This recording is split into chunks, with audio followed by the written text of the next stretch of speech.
like a ton of bricks. There's a freaking dog here. What is the Put the camera on me. Do me a favor, get that camera out my face. Yo, we are at the Jordan. My buddy Jeff Moore's young adult ministry here in beautiful Vista, Oceanside, California. They're right on the border of Vista, Oceanside, California. I'm gonna be being interviewed by him today. John Keith is gonna be doing a spoken word piece with the worship team. And we're gonna do a few songs at the end of the service. So it's gonna be super fun. I'm super excited. I've played the Jordan a couple times. How you feel, John Keith? I feel like I'm sick. Oh guys, I'm sick. My stomach hurts. I'm on tour. Oh, I'm not feeling good. 6'1" Russian dude. So you gave me 6'1"? I don't know. Is he gave me 6'1", guys. Is he 6 foot? Is he 5'11"?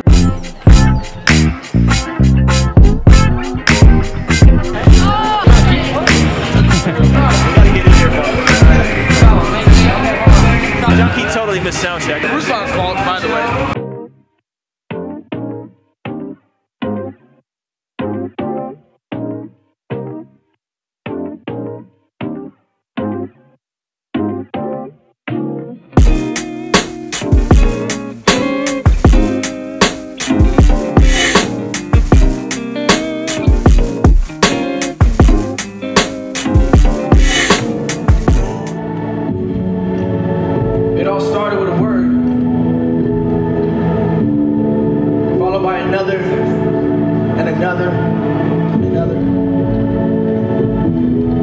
Let there be light.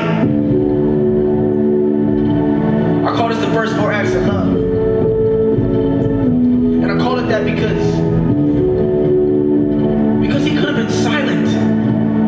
The oceans can't help but roar his greatness, and the mountains bow in reverence. So what is the response? Can we even make a sound deserving of his presence, and yet he is here? What is the response? If all the stars and the galaxies were made to worship him, then how can we not? Let's worship.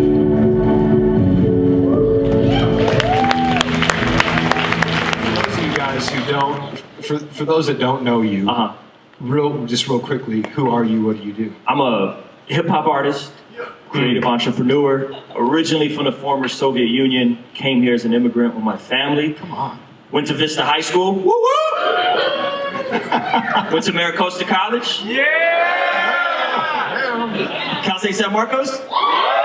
I spent way too much time at Cal State San Marcos. I was the super duper senior. Were you really? Dude, I went to college. C's get degrees, my That's fact. I went to college for 7 years, but I had a doctorate. You know what I'm saying? So it took me 7.5 years. Did it really? Come on, dude.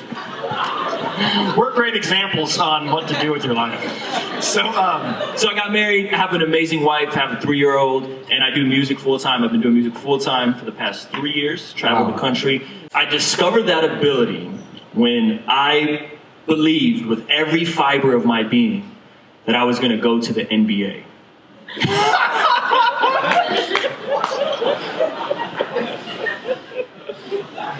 And then Coach Wooten at Vista High School cut me my sophomore year. No, dude, Michael Jordan had a similar story. No, Michael Jordan got cut off the varsity team. Oh, okay. Not the JV team.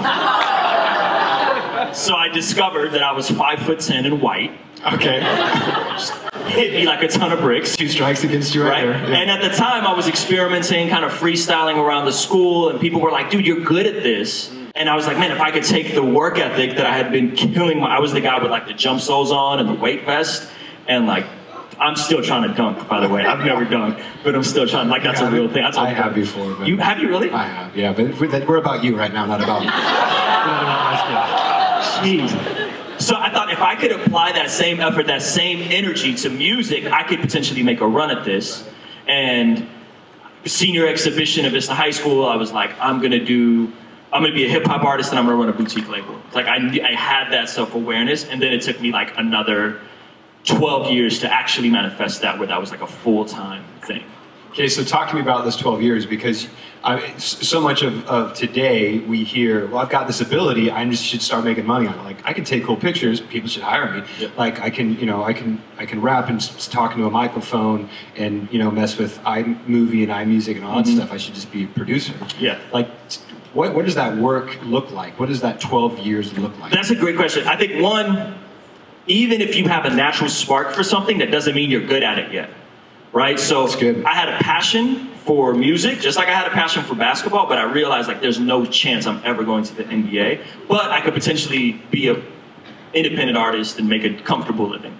And this is also pre the internet, as we know it, the pre-Twitter, pre-Instagram, pre-Facebook, everything, So I think, one, I had to refine my gift. I had to get good, right? Which took a while. Like that took, I'm white, so, and Russian, so we have like no arithmetic advantages at all. Like, we came from communists, my microcosm of American culture was Michael Jackson, the white version, and that was it. That was it, dude.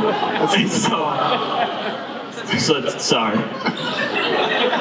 So I had to first discover I was good, refine the craft. That took a while. What does working at that craft like meaning? So like, people understand, like, whatever it is you are, if you're an artist, or if you're you think entrepreneurially in business, and you just see the way a business can be structured, and that's what you do. But how, like you say, you worked at getting good. Like, does that mean like you're in your room writing rhyme after rhyme? All that. Are you getting booed off stage? Booed off stage, like the whole. This is like 8 Mile era. Come on. So like in rap battles, like getting destroyed. Like the whole gamut, and winning some, Sure. Throwing myself into the spoken word community of like the San Diego Slam team, and kind of exhibiting that gift, just really throwing myself into the craft while still trying to become a responsible human, like go to college and do all those things, which in hindsight, I don't know if I would have dialed in as much. Knowing what I know now, I probably wouldn't have went and got an 8-year degree. So it took a lot of time, it took a lot of effort. So everything you could think of, locking myself in, being very antisocial. I'm very pale, and that's for a reason. Because I'm indoors a lot. You know what I mean? You get to surf. I do. You can surf and do like cool stuff. I like sitting in front of a computer and write raps and make beats. So a lot of that. And as that got refined, all of a sudden confirmation, all of a sudden relationships, all of a sudden people would step in and be like, hey, you should try this. You should try that, you should try this. You start getting in proximity. There's a proverb that says, your gift will bring you before great men. That's right. And so that started happening about 10 years ago. I started getting around people that were really crushing it, like Lecrae, Andy Mineo, this lady named Iwani, people getting around. And I'm like, dude, these guys are like killing it. And once you get around someone that's doing what you want to do and making like hundreds of thousands of dollars, all of a sudden it becomes tangible. And I'm like, well, maybe I can't be a millionaire tomorrow, but I could make a little bit off of it. Right. So you put yourself around people that were great in the area that you wanted to be great in. I was graciously invited to be around those people. You don't get to necessarily put yourself around those people. A lot of times those people will come around you once you're refined enough and they could add value, and there's a mutual like peer-to-peer relationship. So during this whole time, what does your spirituality look like? Spirituality, I'm super in church, like junior high ministry Wednesdays, prayer revival, like everything. Like I'm doing any and everything, Sunday morning, and the church became like my playground to try different things, because as I'm being an artist, I'm getting to speak in front of junior hires, I'm getting to speak in front of high school kids. And then that professionally, you still have a level of doubt. Like, can this really be a thing? Right? Like, I want to rap for a living. Like, you say that to your parents and that sounds outlandish. It does, really. Yeah, right? For sure. And so at my church, I just kept serving, and then eventually I got a job at my church. And I was like, oh, this is rad. Like, I get to get paid to love Jesus? Right? Dope. And I was at my church, right? Boom. And I was at my church, I was working at my church, so I was preaching probably 6 times a year from the Sunday morning platform. I came to this crossroads of what are you gonna do? I have my son, and whenever you have your first child, you have this moment of just joy and pressure and anxiety and hope and fear, just all culminated. And it was kind of what are you gonna do? What do you wanna do? Because I could go the pastoral route, but God is doing this thing over here in a unique way, in the sense that even though I am a Christian and I love hip hop, and some people would say I make Christian hip hop, that's not where predominantly my income comes from. So God is doing something unique in that. And so I came to a decision where I chose, well, my wife chose. We were on tour. That's wisdom. Yeah. Listen to that. We were on tour. Write that down. My wife, who's still a stay-at-home mom, and Levi was 6 months old, and I called my wife. I could sense that I was gone too long from the church. I was doing way too many things, too many shows, traveling. I was on tour, and I called her. I said, hey, babe, what do you think about maybe praying to go with the music full-time? This is literally like 3 years almost to the date. And she replied to me, there's nothing to pray about. You need to come home and put in your 2-week notice. Ooh. Yeah. And I was like, dude, you got more faith than I do. Like, I'm on tour. I feel like a little punk. You know what I mean? Yeah. And she's like, nope. And I did that. And ever since then, we are not rich by any stretch of the imaginations, but God is just repeatedly showing himself faithful financially, relationally, everything. Dude, it was iconic. It was everything it could have been and some. Jeff's like a real friend, so the interview went great. John Keith killed it. He did a great job on his solo song. I did what it does, and I didn't do what it didn't do. Because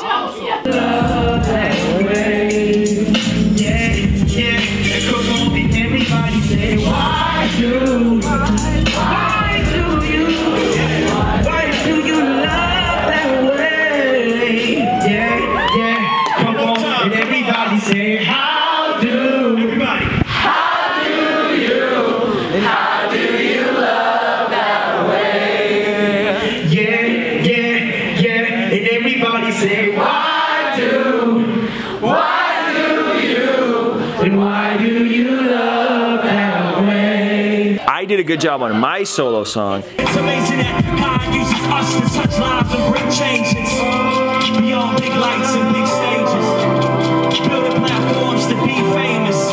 Having lots of money so you can have lots of friends. But you can't take none of that with you. In the end, all that matters is who we touch on this side of eternity. And what's in front of us is where we begin. And then we came together and did a song together, and they liked it. And Charlie Powers turned up in the crowd. I did. And I looked at it, I said, it's Charlie Powers, he's jumping and doing this. I was like, yeah.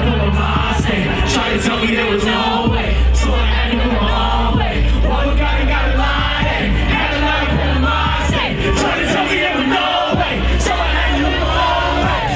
It's going down like that, it's going down like that. Everybody, come on. It's going down like that, it's going down like that. It's going down like that, it's going down like that. Everybody, come on. It's going down like that, it's going down like that. Well, we got a line, had a line from my state. Trying to tell me there was no way, so I had to move my own way. Well, we got a line, had a line from my state. Trying to tell me there was no way, so I had to move my own way. And it's going down like that, and it's going down like that. Everybody, come on. And it's going down like that, and it's going down like that. Everybody, come on. And it's going down like that, and it's going down like that. Everybody, come on. And it's going down like that, and it's going down like that. The J. Also, you complimented yourself. I complimented myself? Yeah. Sometimes you gotta do that. Affirmation. Jeff Morris told me that. Jeff said, hey man, you gotta do positive encouragement affirmations.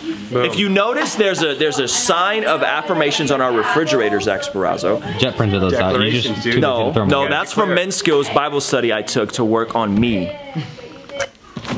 So Zach tried to say that those were not from Men's Skills. So I wanted to show you guys that they were. He doesn't know what he's talking about. I'm gonna show you the affirmations. But something really weird happened. There's a freaking dog here. Literally just ran in here. I should keep that gate open. How weird is that? Cut out from the book, Men's Skills class. If you don't know what that is, take Men's Skills at your local church. It's fire. Back to the video. I specifically remember Jet telling me, oh yeah, I printed those out. I think I printed it out, so who's really a liar? We don't know. Let's get food. Let's go get food. Is this vlog over? Vlog's done.